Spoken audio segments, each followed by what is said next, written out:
дүниедегі ең нәзік жаратылыс иесі, асыл аналардың жүрегінен төгілген сәулелі ақшуақ, ақ батамен көгерген немере жиендер, бүгінгі күнді ақ әжелерімен бірге қыдырып, дидарласуға арнады.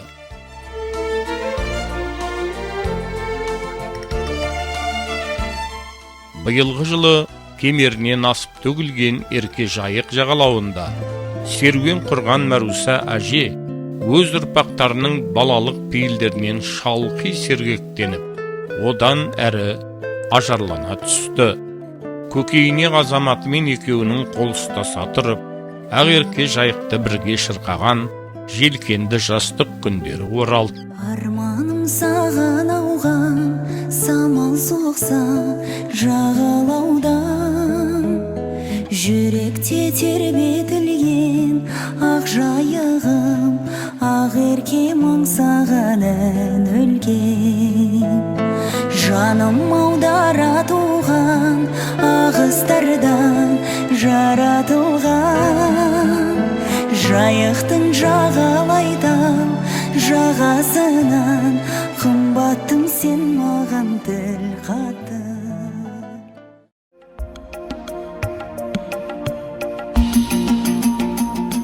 Біздің бүгінгі басты кейіпкеріміз Маруса Мұханқызы, қасиетті өлке кең жылойдың перзенті. Ембі ойпатындағы мұнай кенішінің алғашқы көзін ашушылардың бірі атасы Бешім Қызылбасов әулетінің дәстүрлі жолын жалғастырмақшы болған жас қыз мектептің 9-10 сыныптарында жүріп ақ токарлық мамандығына шыңдалды. Сол талпыныстарының арқасында арманшыл бой жеткен 1963 жылы Қазақ политехникалық институтының геология факультетіне студент болып қабылданды. Сұлу Алатау төскейінде жүріп, ес қалсам көктөбені, жаныма от береді деп ән салған жылойлы қару сан жүздеген студенттер арасынан өз бақытын кездестірді. Арада жылдар озғанда 1966 жылы нарындық жігіт Қапсиық Аманбайұлы мен жүректері жарасып, жас шаңырақ көтерді.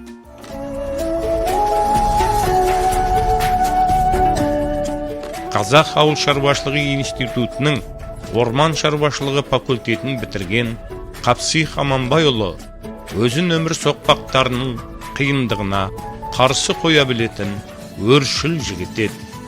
Ол көпшілік арасында өзгермейтін бір қалыпты мінезімен қадірлі көрінетін.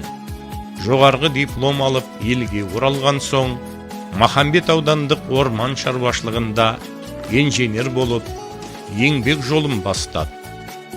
1973 жылы Еділ мен Жайықтың ортасын жалғаған Астрахань Атырау шойын жолының ашылуына орай жоғары білімді маман елге оралып, темір жолшылық кәсіпке баулынды. Сан ұлттың өкілдері арасында еңбекке деген құлшынысы арқылы зор құрметке ие болған темір жолшы жігіт Аққыстау селолық кеңесі депутаты болып сайланып, болат жолшылардың әлеуметтік жағдайларын шешуде әркез табандылығымен көрінді. Өмірінің соңғы 12 жылын Жайық мұнай газ өндіру басқармасының тұрғын үй коммуналдық бөлімі меңгерушісі қызметіне арнады. Нарын жағалаған қалың елдің халқының арасында көрік ұстаған шебер ұсталығы мен аңшылық өнерді кәсіп қылған, саятшылдығы мен танымал болған Шәлекей ақсақалдың ұрпақтары арасында темірден түйін түйген бес аспап шеберлігі мен аңшылықтың қыр-сырына төселген қасиеттері мен көпті сүйсіндірген Қапсиық азамат бар болғаны 53 жасында дүниеден өтті.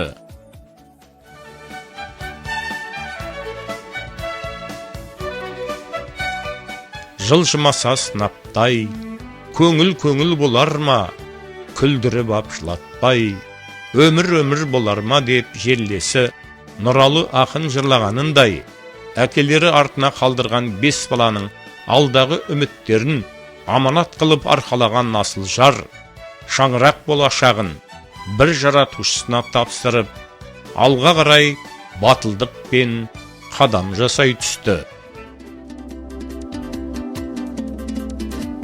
Маруса Мұханқызы еңбек жолын балабақша тәрбиешісі, кейіннен темір жолшылардың балалары оқитын нөмірі 564-ші бастауыш мектепте мұғалімдіктен бастады. Аққыстау орта мектебі ұжымы ұлағатты ұстаз үшін ең ыстық білім ұясы болып саналады.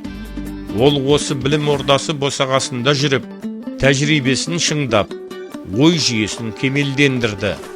Бастауыш сыныптар жөніндегі оқу ісі меңгерушісі, бастауыш сыныптардағы бірлестік жетекшісі, тағы басқалай қоғамдық жұмыстарды мінсіз атқарып, үнемі белсенділік қырынан танылды.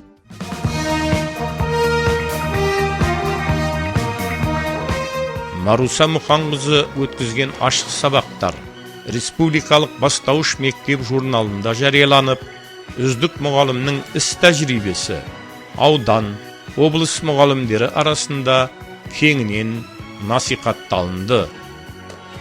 Алдынан сан жүздеген шәкірттер біліммен сусындаған ұстаздың еңбегі жоғары бағаланып, ол 1979 жылы халық ағарту ісінің үздігі төсбелгісімен, кейіннен Қазақ КСР білім және ғылым министрлігінің құрмет грамотасымен ұлығыланды.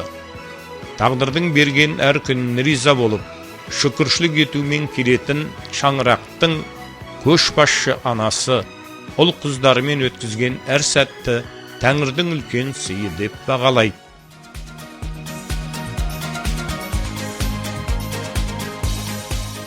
Атың жақсы болса, ер жігіттің пырағы, балаң жақсы болса, жан мен тәннің шырағы, қызың жақсы болса, жайқалып өскен құрағы деген сөзге сай, әкелерінен жастай қалған балаларын еңбекқорлыққа, табандылыққа, қиындықтан ешқашан мойымауға тәрбиеледі. Абзал ағаларының артынан еріп, мұратты жолдарды ғана мақсат тұтқан Бауыржан мен Алмас ұлдары, ақылды серік, адал еңбекті көріп қыла жүріп, туған өлкесінің сәулеттенуі мен көріктенуі жолында игілікті қадамдардың бастаушысы болып жүрген абыройлы жандар.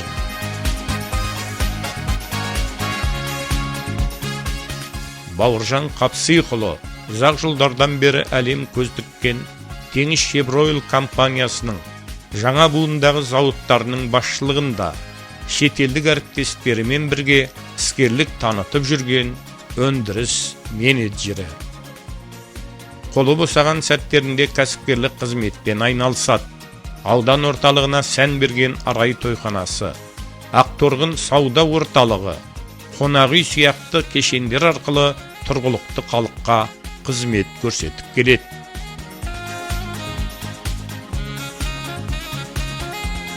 Бірнеше жылдар бойы ауданымызда халық қалаулысы болып сайланған жігерлі жігіт Алмас Қапсиықұлын көпшілік жүрегі жұмсақ, қолы қайырымды, ортаның беделді азаматы деп бағалайды. Ол соңғы жылдары асыл тұқымды ақбас сиырлар мен еділбай қойларын өсіріп, нарын даласында ата-баба кәсібін қайта жандандырып жүрген озат шаруагер. Пейілден жаралған іскер азаматтың тұрмыс жағдайы төмен отбасыларға жеке пәтер сыйлауы, тұшығыдықтық ақ әжелер ансамбліне сахналық костюмдер тіктіріп беруі, ұлттық спортты дамытуға үнемі қаржылай қолдау білдіруі, оның үлгі боларлық өнегелі қадамдарының бір парағы деп ұғынамыз.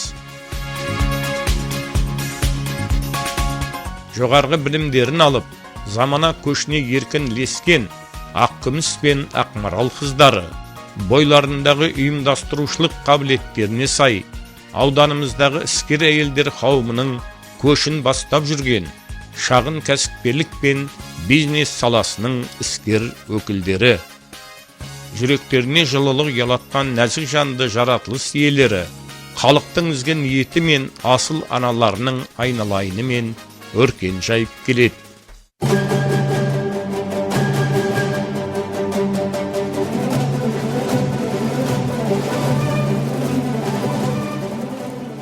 Көрсетпе Құдай сененді, Ноқталы жаттың жетегін, асыр сап асыл ұл-қызым, сүйдірсін гүлге етегін.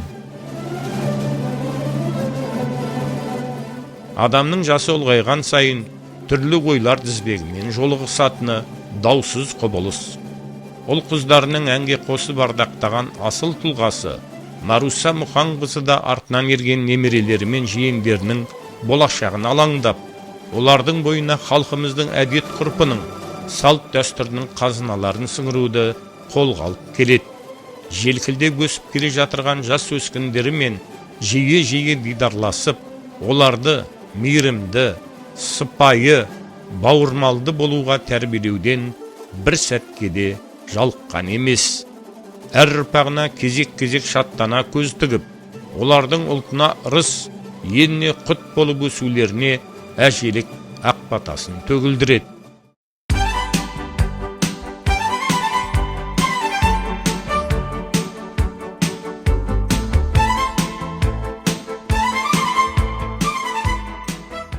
Көңілі таза бұлақтан, көкірегі жарық шырақтан, айналып жүрер толғанып, келсең де жақын жырақтан, аяғың жерге тигенше, арқалап жүріп жұбатқан, әлемді кезіп жүрсе де, әлдейі кетпес құлақтан, анаңнан асыл бар мекен. Барлық саналы ғұмырын жас ұрпақ тәрбиесіне арнаған бақытты жан, бүгін бір кездері өзі оқып, жоғарғы білім алған Қалил Досмұхамбетов атындағы Атырау университетіне келді. Жанында өзінің студенттік жас кезеңдерін елестеткен мөп-мөлдір ару қыздары мен сүйкімді ұлдары, өзімен еркін сұхбаттасқан немерелерінің жандарының жаңалықтарға құмар, көкіректерінің білімге толы екенін байқаған ана көңілі қуаныш нұрына бөленіп, аман жүріңдерші айналайындарым деп, іштей сан мәрте қайталады.